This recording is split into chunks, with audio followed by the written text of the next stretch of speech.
Right, so here's the thing. Our final stop of the day is a place called Jumjoji, which essentially means eat well, and I can promise you I intend to take them at their word.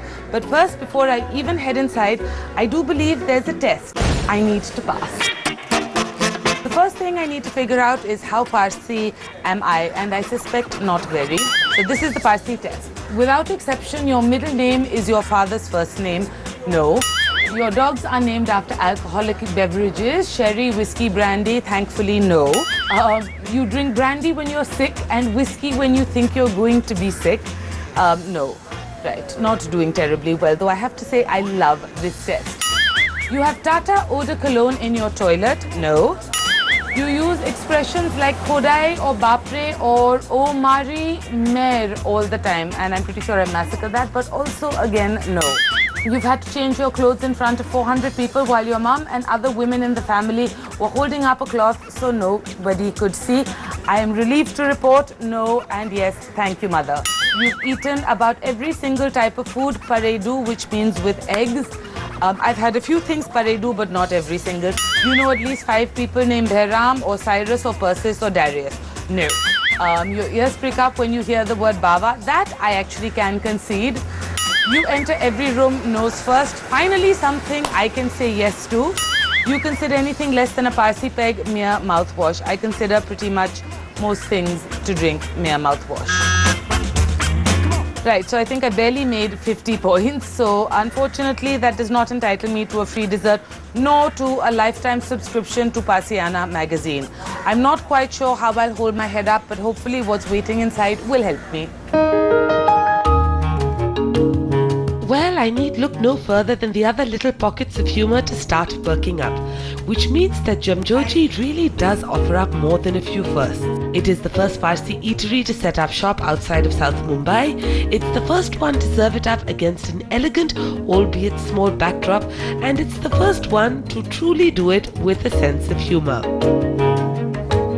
And as I sit down to a groaning table with the team behind it, I notice there's something for everyone, including an illustration inspired by the Parsi peg. Well, there's a story behind it. It says there's this Parsi guy who was allowed to have only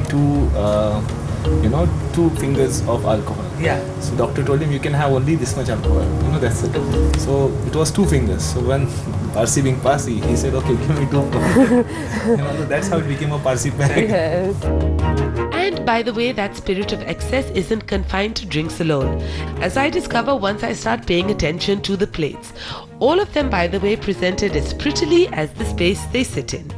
Argument on do we stick to the normal cafe style or do we come up with something like this, like a little more high-end, a little more pretty looking, a little more decent. I would say not decent, but yeah, something where you can have a conversation, make it look even romantic or something like that. But I think overall the way it's been got with lovely frames, the images, the menu, the food, I thought that was it. That just makes it look so Parsi and cool and fun. Decor done, it's down to the food. We start with the chicken on a stick. Bits of chicken dunked in chutney, then batter dipped and fried. It's like a less unwieldy version of that famous chicken farcha. Along with that, I try their hara bhara kebabs, fried and vegetable stuffed. Now, Parsi fare doesn't traditionally do vegetarian particularly well, so that makes this a rare exception. Along with that, their cheese, chicken and onion sausages. Dunk in mustard and you're good to go.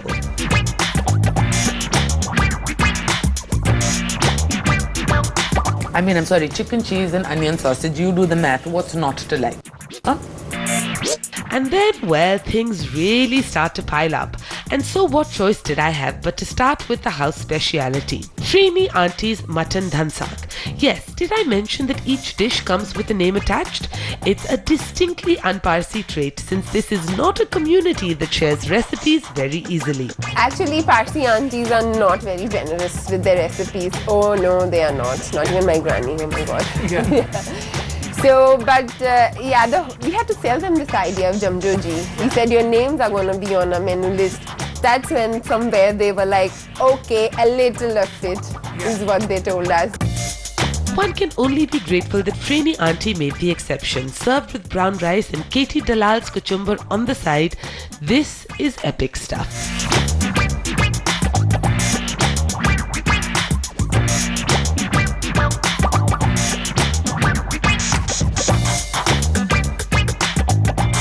See, the Parsis landed at Gujarat. So Gujarat was a land where you don't have too much of meat. So Parsis picked up the dal from them and they added the meat to it, and then they had made their own version of it. If you look at it, it's quite a process. Making a dansak, it's not easy, and that is how Parsis made dansak. Though it's a dal, but it's a meat thing, and Parsis love meat both the times, so 365 days, and that's how dansak has become their staple. That when you say dansak, it's Parsi. It's the rice with dal on it, and then you have the kachumbar, and then you have the lagannu achar, and then I think the best is to eat with your hand. So it's like all and the meat, and oh wow, awesome Sunday lunch. I follow that up with the chicken salli.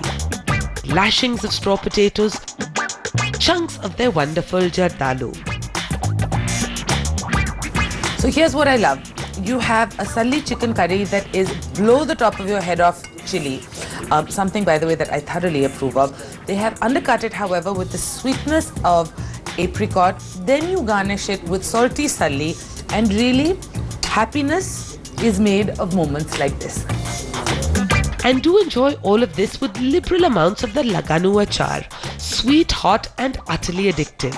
Much like I imagine the patrani machi could be. Again, that hint of sweet, that kick of spice. It's a well done piece of fish. As is the chicken curry rice that I follow it up with. A reworking of a Raj classic, it's coconut laced and satisfying. But I am undone by the unexpectedly delicious tawa gosh. Spicy, greasy, even more gorgeous when mopped up with their tawa parathas. So what I really like is that whereas these are old dishes, at least 90% of them that you're going to be able to get anywhere else, a lot of them largely tasting the same. What they've done here is they have fine-tuned it, they have finessed it. So I suppose in a sense it's the difference between, what shall we say, a rough draft, however spontaneous, however satisfying, however true it is, the final cut is eventually the one that you are going to go with, right?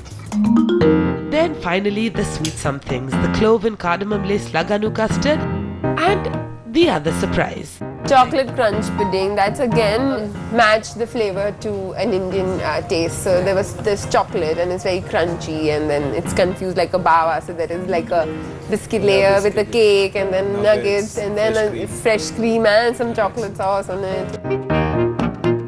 It works surprisingly well considering how out of date it actually is. And the perfect illustration of how simple, old world and yet so satisfying has been the mark of my day, one that has been packed with both flavor and fun. And so on that note, we come to the end of the show. In the spirit of things, with my triple Parsi peg of raspberry juice in hand, all that I think is left for me to say is Sulemati or cheers. I hope you've had nearly as much fun as I have, because if you've had even that, you've had a pretty good time.